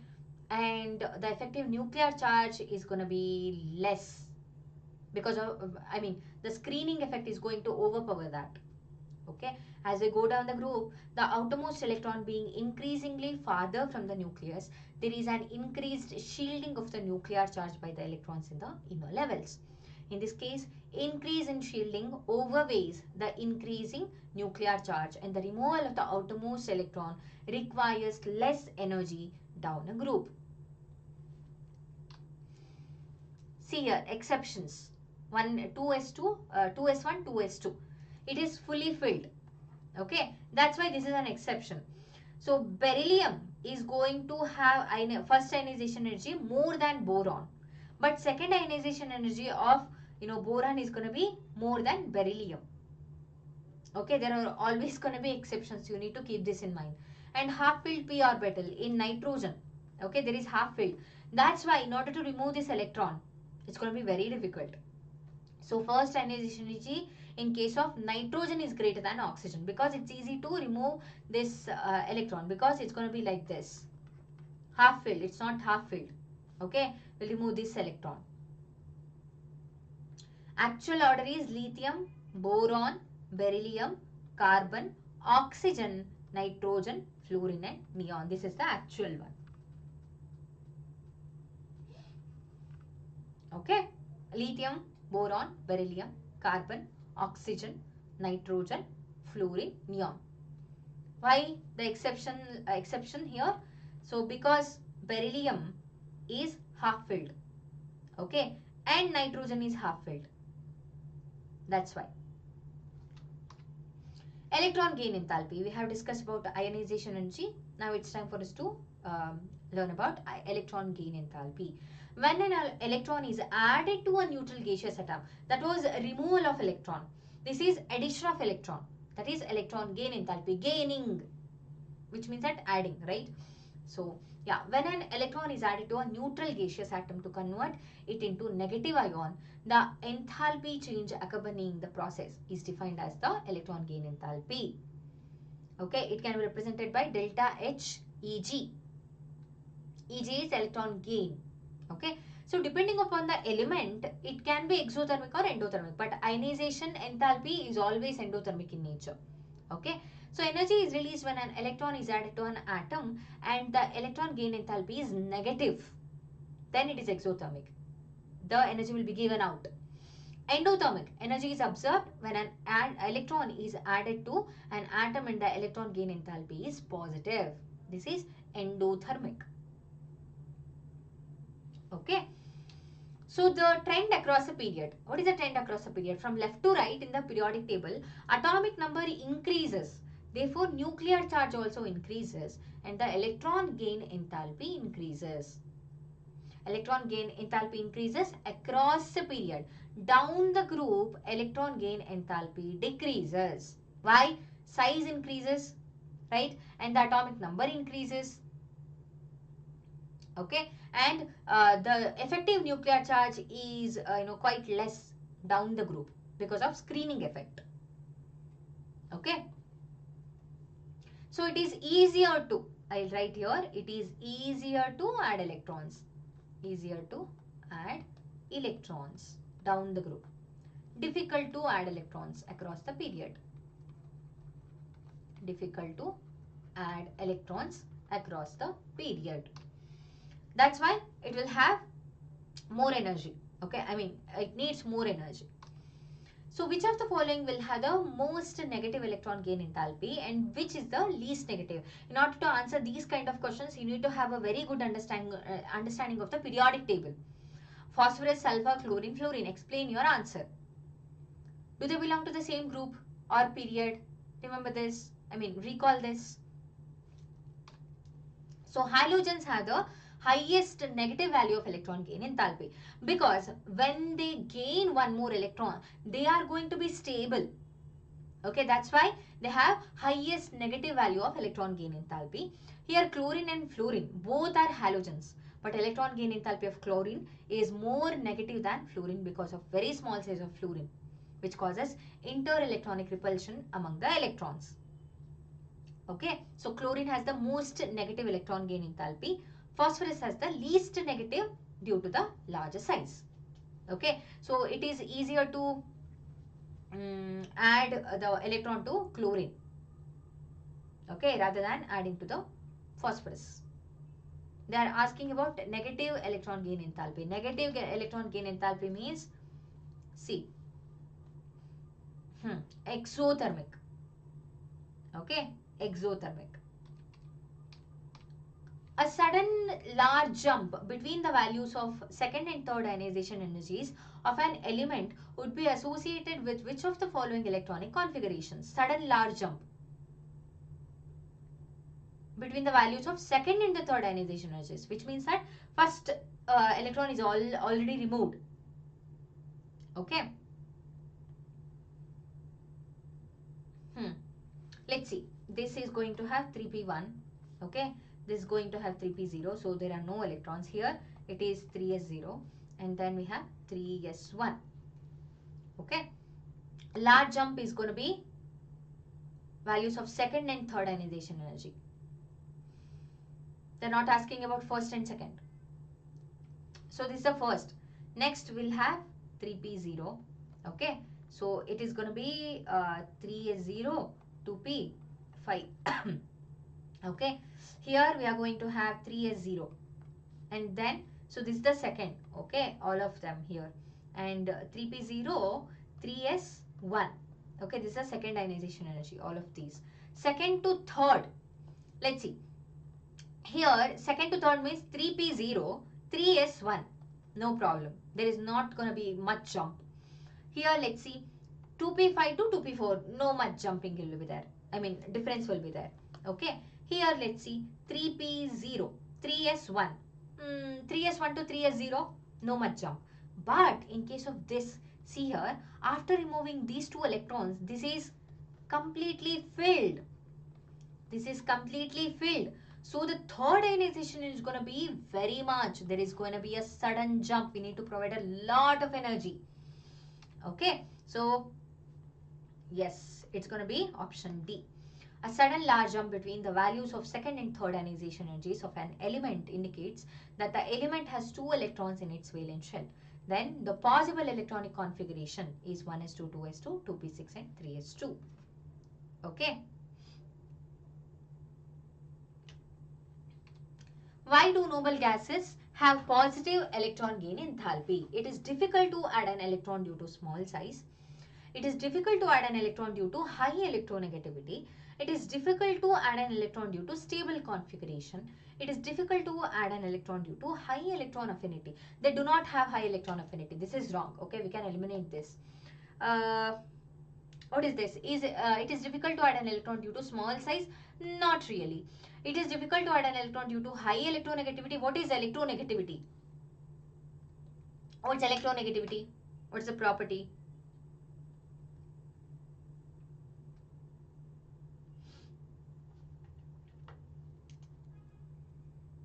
See, electronegativity is nothing but, write this down, electronegativity, negativity, yeah. So the tendency of an atom to attract a shared pair of electrons towards itself. Shade pair of electrons towards itself is electronegativity. Okay, it is electronegativity. Do they have high electronegativity? Not really, no. But it is difficult to add an electron due to stable configuration. This is absolutely right. As they have octet configuration, they are very, very, very, very stable. Okay, so that is why it's very difficult. Okay. Due to stable electronic configuration, they do not accept the electron and hence they have positive electron gain enthalpy. Okay. Next, electronegativity. We just discussed that. The tendency of an atom in a chemical compound to attract a shared pair of electrons towards itself is known as electronegativity. When an atom is going to accept or pull electrons towards itself, when it needs electrons, right? So unlike ionization enthalpy or electron gain enthalpy, it is not a measurable quantity. We cannot measure it because, so in order to remove an electron, we need to provide energy. In order to add an electron, we need to provide energy. But this is just the tendency of an atom. Okay, a number or numerical scale of electronegativity of element. So Pauling scale is there, Mulliken-Jaffe scale is there, Allred-Rochow scale is also there.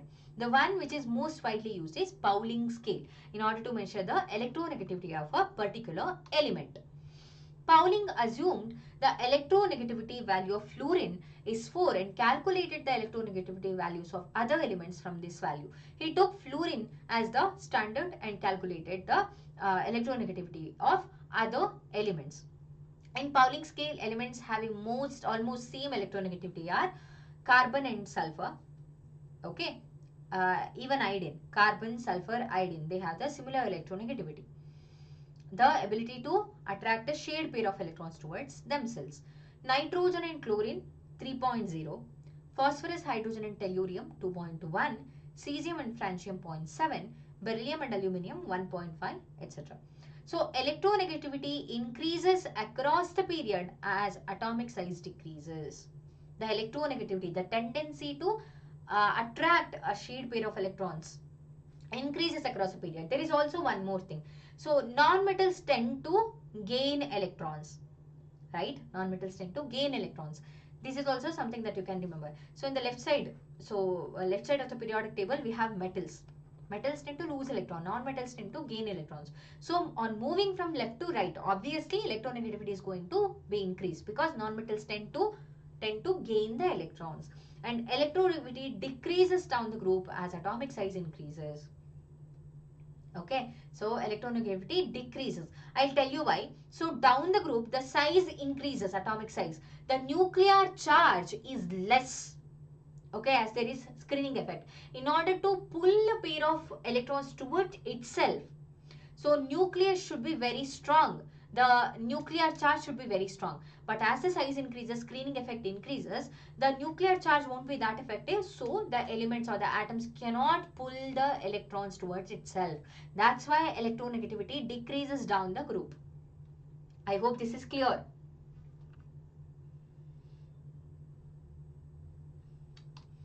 Fluorine is most electronegative element. Justify it. Why? Fluorine is a very small atom, small element, okay, and it is a halogen and it has a tendency to attract electrons. If it gains electron, it is going to be stable. Okay, so in the periodic table, the electronegativity increases with increase in the atomic number across the period and decreases down the group due to small atomic size of fluorine. Attraction between the nucleus of fluorine and the shared pair of electrons in a molecule is maximum. Moreover, halides are the most electronegative in a given period. Therefore, fluorine is the most electronegative element. So usually they are going to ask you the exceptions in periodic properties. Okay, exceptions are mostly asked, and whenever they give you multiple elements and ask you to arrange them or give the correct arrangement of the elements, you have to be very mindful. You have to consider a lot of factors: half filled, completely filled, subshells, and what else? Ionization enthalpies, first and second, and the size of the respective element. All of those things needs to be considered. How are you going to do that? Connecting the dots is very important. Okay, be regular to the class. Only then you will be able to give the answers properly. Which member of the alkaline metals has the highest electronegativity? Rubidium, lithium, potassium, sodium.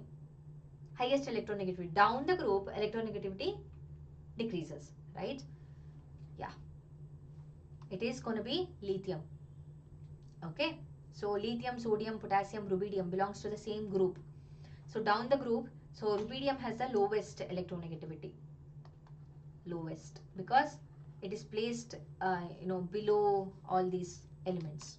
Next, the correct order of electronegativities of nitrogen, oxygen, fluorine and phosphorus is dash. They belong to the same period. Okay, left to right. So what is going to be the answer? Of course, fluorine has the highest. Okay, so it definitely can't be D option. Option D is the wrong answer. What about A, B and C? It is option, it's option C. Okay, option C is the right answer. So, of course, fluorine has the highest electronegativity. Okay, so electronegativity decreases down the group. Therefore, electronegativity in case of nitrogen and phosphorus. So, nitrogen is going to have the higher electronegativity because nitrogen is placed above phosphorus in the periodic table. Okay, they do not belong to the same period, but they belong to the same group. Okay, oxygen. What about oxygen? Oxygen is placed before nitrogen. This is how it is going to be, right? Sorry, nitrogen, oxygen and fluorine. Okay.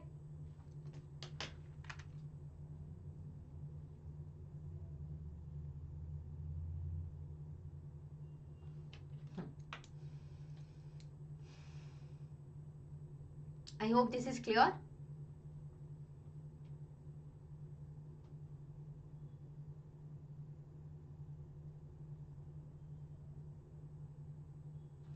Moving forward. Yeah. So we have discussed the trends. Okay. Electron gain enthalpy, ionization enthalpy, atomic radius as well as electronegativity. So electron gain enthalpy, ionization enthalpy across the period increases. Okay, atomic radius decreases, electronegativity also increases across the period, and ulta for down the group. Atomic radius increases as the number of shells increases and the effective nuclear charge decreases down the group. Electronegativity decreases down the group. Okay, electronegativity decreases down the group. The metals will not be able to attract a shade pair of electrons that easily down the group because of the bigger size and the less effective nuclear charge. Ionization enthalpy down the group also decreases. Okay, and it's very easy to remove the outermost electron from bigger atoms. That's why ionization enthalpy decreases down the group. Electron gain enthalpy again decreases. Okay. Next, oxidation states, anomalous property of second period element and periodic trends and chemical reactivity.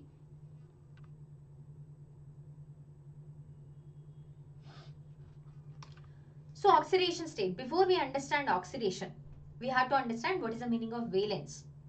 What is the valence shell and valence electrons? And why are they so important and how they are related with chemical reactivity. Okay, so just now we studied that because of the similarity in valence electrons, the number of valence electrons, the repetition of the reactivity occurs, right? So what are valence electrons then? The electrons that are present in the outermost shell of an atom are called valence electrons, and the number of these electrons determines the valence or the valency of an atom. Okay, so valence electrons are different, valency is different.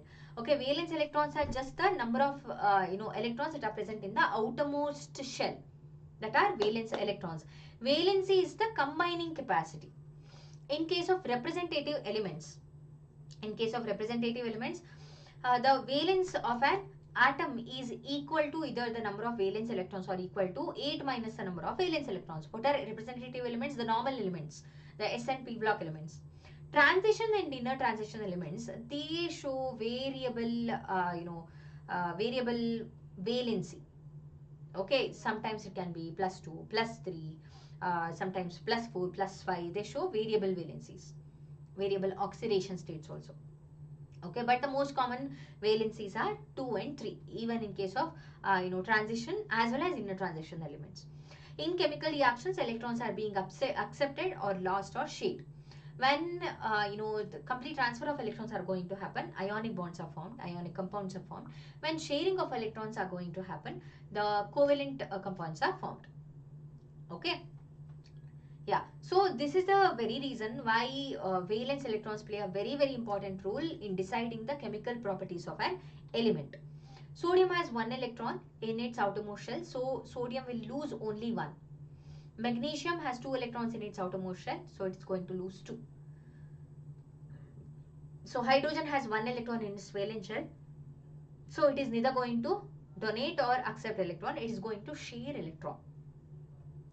Okay, so this is the importance of valence electrons. In case of,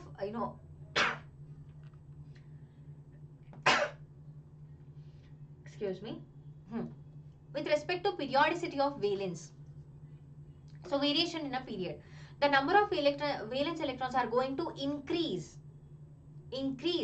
across a period. Okay, across a period. But the valency, it increases for some extent and then keeps on decreasing. You can check this out. Okay, the valency is the combining capacity, guys. Do not get confused. Okay, valency is nothing but the combining capacity. Combining capacity. Let me tell you how to calculate valency. Valency is equal to 8 minus 4. 8 minus, not 8 minus 4. 8 minus valence electrons. Valence number of electrons. If valence electrons, the number of valence electrons are greater than 4. Valence is equal to valence electrons. Valence electrons.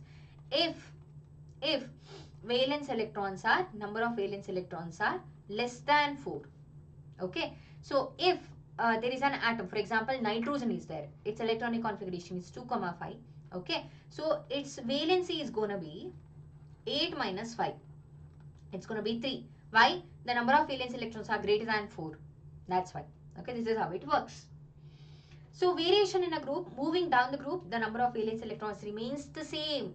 This is something that we have discussed in the beginning of the session, right? So the elements belonging to the same group, they have similar valency. They have same electronic, same valence number of electrons. Okay, so noble gases, valency is 0, so they are chemically inert in nature. They are not going to easily react with any other element. What is oxidation state? Oxidation state is more frequently used for valence. For example, consider two oxygen containing compounds. Okay, OF2 and Na2O. Okay, oxide of fluorine and sodium oxide. The order of electronegativity of 3 elements involved in these compounds is fluorine, oxygen and sodium. While fluorine is most electronegative in nature, next comes oxygen. Okay, fluorine is a non-metal, oxygen is a non-metal, but after fluorine is placed after oxygen in the periodic table. Okay, so across the period, what's going to happen? Electronegativity increases across the period. Sodium is placed here. Of course, sodium is going to have lesser electronegativity. Each of the atoms of fluorine with outer electronic configuration 2s2 2p5 shares 1 electron with oxygen in the OF2 molecule.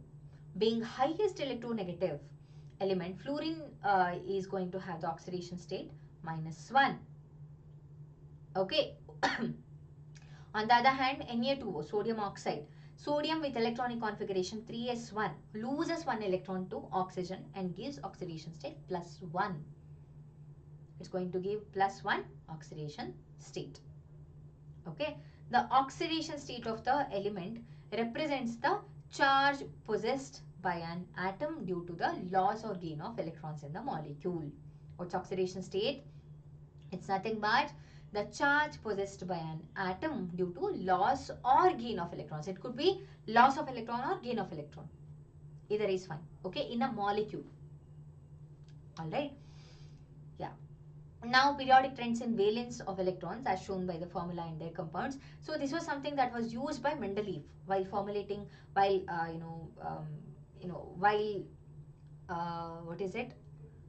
while constructing his periodic table. Okay, so formula of hydride in group 1, lithium hydride, sodium hydride, potassium hydride. Next, second group, calcium hydride, CaH2. Okay, in group 13, B2H6, AlH3. See the oxidation state, they have similar oxidation states, all of these. Formula of the oxide, here also it's similar. Okay, so the elements belonging to the same group will have similar oxides and hydrides. Okay, because of the same oxidation state that they possess, because of the same valence number of electrons that they possess. Okay, this was a very basic of Mendeleev's periodic table. This is how he formulated the table. An element X has atomic number 19. What will be the formula of its oxide? Atomic number 19.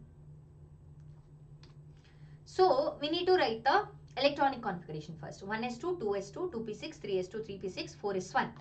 Okay, so this is the valency. Okay, hence the formula will be X2O.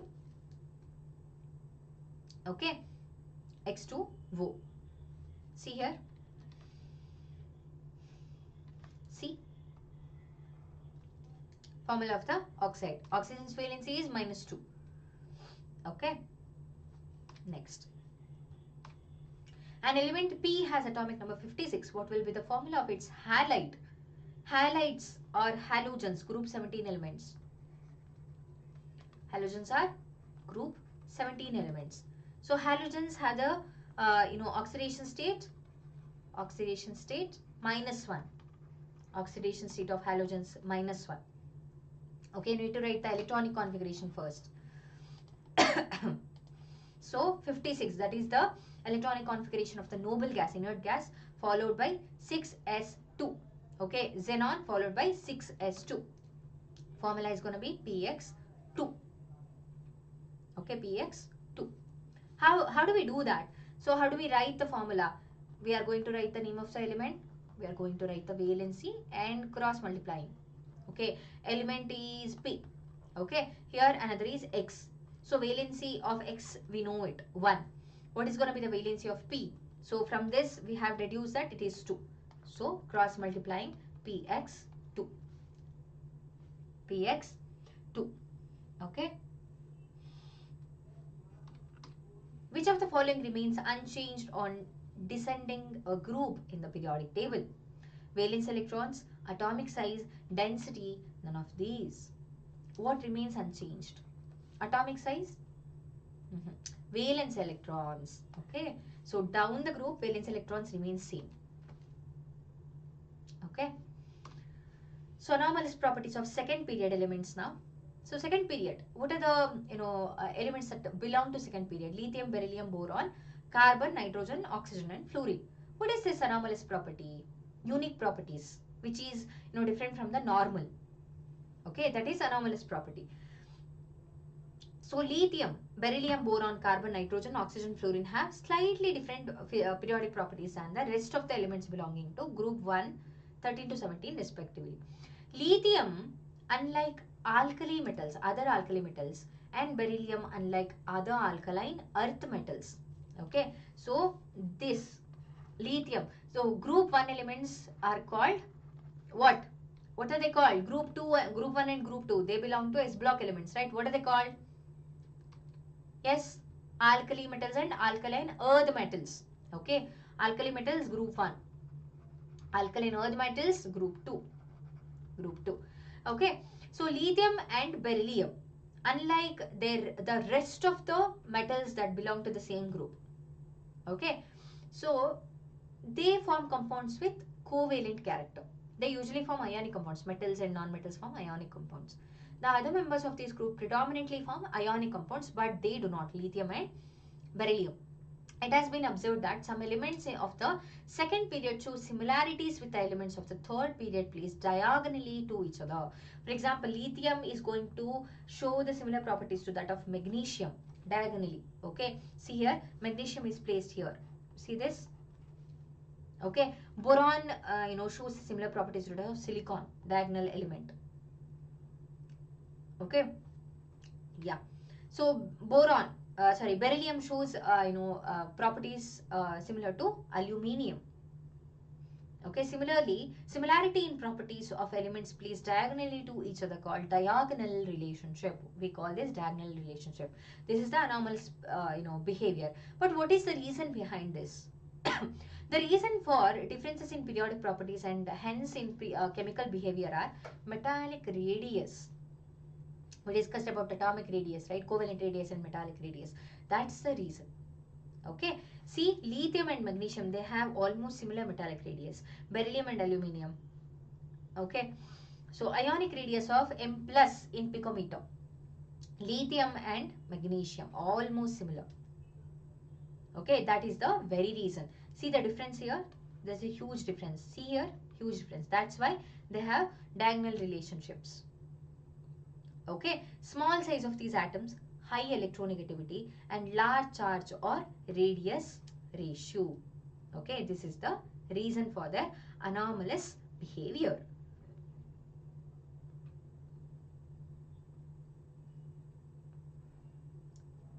Hi Navya. Navya ma'am is here. Very good evening ma'am. Moving forward, the reasons for differences in periodic properties and hence in chemical behavior. First member of the group have only 4 valence electrons available. Okay, 2s and 2p. That's it.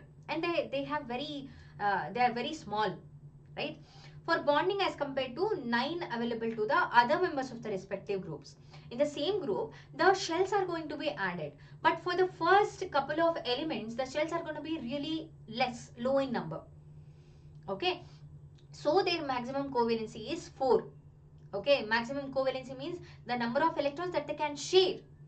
Boron forms Bf4 minus, whereas aluminum forms AlF6 3 minus.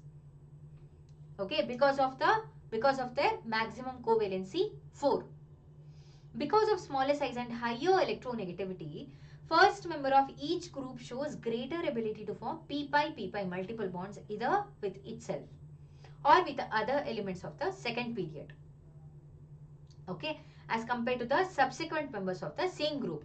So because of the disparity in their electronic configuration, disparity or differences in their covalency, they are going to show anomalous properties, different properties from the rest. Which of the following elements are not related to its diagonal element in properties? Lithium, beryllium, boron, fluorine. Lithium is diagonally related. Beryllium is also diagonally related. Boron is also diagonally related. Fluorine is not. Okay, it is fluorine. They have asked not related. Which two elements would have the most similar atomic radii? Diagonal relationship, remember this? Lithium, magnesium, lithium, potassium, lithium, bromine, carbon, nitrogen. Definitely not lithium and bromine. No. Lithium is a metal, bromine is a non-metal. Diagonal relationship, it is definitely first option, lithium and magnesium. Option A is the right answer. Group 1 elements will mostly form ionic compounds because most of the lithium compounds are dash. Are they covalent or ionic? Group 1 elements mostly form ionic compounds, but lithium is an exception. It shows anomalous behavior because of its small size as well as the covalency. So it is option B. Okay, covalent. Periodic trends in chemical reactivity. Atomic and ionic radii decreases across the period. Ionization energy increases across the period. Okay, so electron gain enthalpies become more negative across the period. These are all the periodic properties that we have already discussed.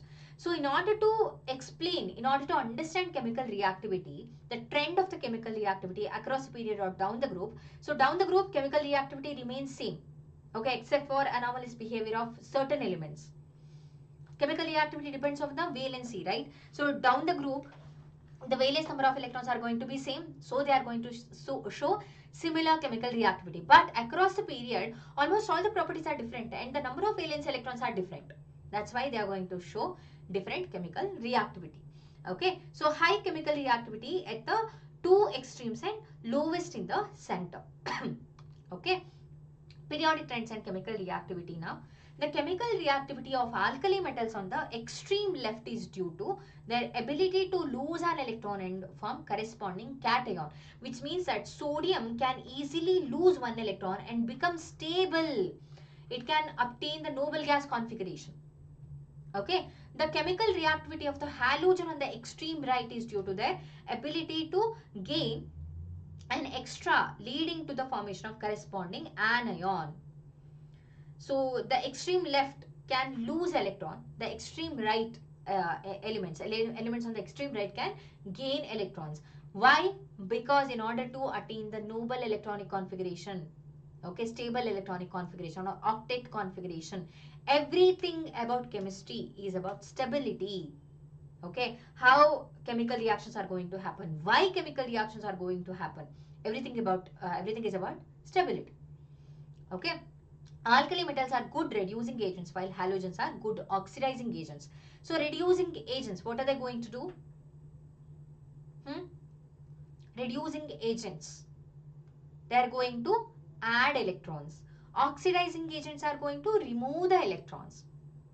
Okay. So among representatives, as we move down the group, the atomic and ionic radii increases. Okay, as a result, there is a gradual decrease in ionization enthalpies and regular decrease in negative electron gain enthalpies. Of course, there are exceptions here. Okay, reducing character increases while oxidizing character decreases down the group. Why does reducing character increases? The ability to donate electron increases down the group, which means that the other substance, other element can gain the electron. Right? So, the metals are going to act as a very good reducing agents. Alright. So, metals tend to lose electrons in chemical reactions as indicated by their low ionization energies. Non-metals are going to gain electrons. That's why they are going to act as good oxidizing agents. Metals are going to act as good reducing agents. Alright. Metallic character decreases while non-metallic character increases on moving from left to right across a period. Of course, so from moving from left to right, metals, we see metals slowly, non-metals, metalloids and then non-metals. Similar way. So down the group what happens, the metallic character increases. Metallic character means they are going to have more tendency to donate electrons. That increases because the size increases there. It is easier to lose electron. Okay, metallic character increases while non-metallic character decreases down the group. Down the group, metallic character increases. Okay. So nature of the oxides here. Metals react with oxygen to form basic oxides. Non-metals are going to form acidic oxides. There are few amphoteric oxides. Okay. Neutral oxides are also there. Amphoteric oxides, so aluminum oxide, arsenic oxide, these form amphoteric oxides. Amphoteric oxides are those which are going to show both acidic as well as basic behavior. Neutral oxides, neither basic nor acidic. Carbon monoxide, nitrogen monoxide, nitrogen oxide, these are neutral in nature. Okay, this is about the metallic and non-metallic, majorly the chemical reactivity, the nature of reactivity. Amphoteric oxides which show both acidic and basic properties, neutral, neither acidic nor basic. Show by a chemical reaction with water that sodium oxide is a basic oxide and chlorine oxide. Okay, so Cl2O7 is an acidic oxide. So when Na2O reacts with water, it is going to form sodium hydroxide, which is basic in nature, which is a base. Okay, this is the reaction. You can note this down. So, chlorine oxide is going to form perchloric acid, HClO4. Okay, that's why it proves that Cl2O7 is an acidic oxide. Which of the following oxides is neutral in nature? Which is neutral? Al2O3 is amphoteric in nature. Amphoteric. What about this? Carbon dioxide. This is going to form, this is an acidic oxide. Why? When carbon dioxide reacts with water, it is going to form carbonic acid, H2CO3. Okay. Strontium oxide, it's a metallic oxide, right? So it is going to form basic oxide. So it is carbon monoxide. Option D is the right answer. It forms a neutral oxide. Considering the elements boron, carbon, nitrogen, fluorine and silicon, the correct order of their non-metallic character is dash. What is the answer?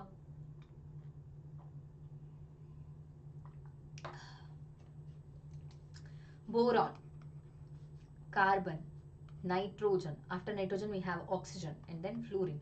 What about silicon? Below carbon we have silicon. Okay. Non-metallic character. Boron, is it non-metal?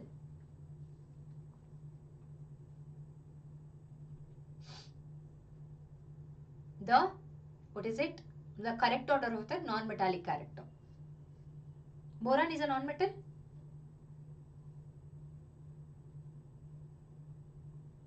It's fluorine, nitrogen, carbon, silicon and then boron. Okay.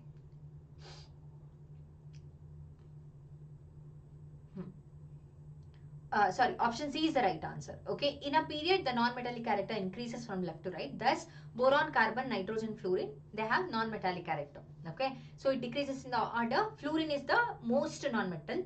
Okay, it has the most non-metallic character. Next, nitrogen, carbon, and boron. However, within a group, non-metallic character decreases from top to bottom. Thus, C is more non-metallic than silicon. That is, carbon is more non-metallic than silicon. Okay.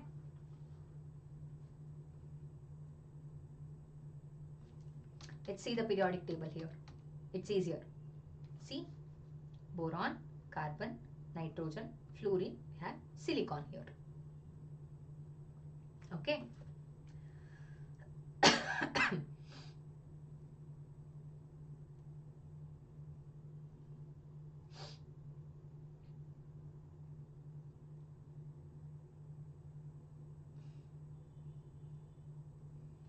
Moving on. Yeah. So as of now, we have discussed about the anomalies, the chemical reactivity, oxidation states. Okay. In the beginning of the session, we have discussed about the beginning of the formulation of the periodic table, the construction of periodic table, Dobrynin's triads, Newland's law of octaves, etc., Mendeleev's periodic table, and then we went on to discuss about the periodic properties like ionization enthalpies, electronegativity, etc. All right, so go through the chapter once again, hold your keep your textbook side by side and go through this lecture so that it will be very easy for you to understand a lot of things, and make a crisp notes of the class. It is very, very important for you to make notes in your own handwriting so that you can revise it thoroughly. All right, so summary, what are all the things that we have discussed so far? The valence is either equal to number of electrons or the in the outermost orbital, or 8 minus this number. I have told you the shortcut way to calculate that. Okay. If the valence number of electrons is greater than 4, then valence is equal to 8 minus 4. 8 minus the number of valence electrons. Okay. If the valence number of electrons is less than 4, then valence is equal to valence number of electrons. Okay. And chemical reactivity is highest at the two extremes in a period and is lowest in the center. The reactivity on the left extreme of a period is because of the ease of electron loss. Metals are going to lose electrons easily. Okay. And highly reactive elements do not occur in nature in free state. They usually occur in the combined form. Oxides formed of the elements on the left are basic, and of the elements on the right are acidic in nature. Oxides of elements in the center are generally amphoteric or neutral in nature. They are going to form amphoteric oxides or neutral oxides in nature. Okay, Sudhesh, coming week I'll be doing the basic chemistry. Okay, I mean the basic chemistry as in the mathematics that is required for chemistry. I have already done basic chemistry, Sudesh. Okay, let me think. I'll see the calendar and I'll let you know. Today is 21st, right?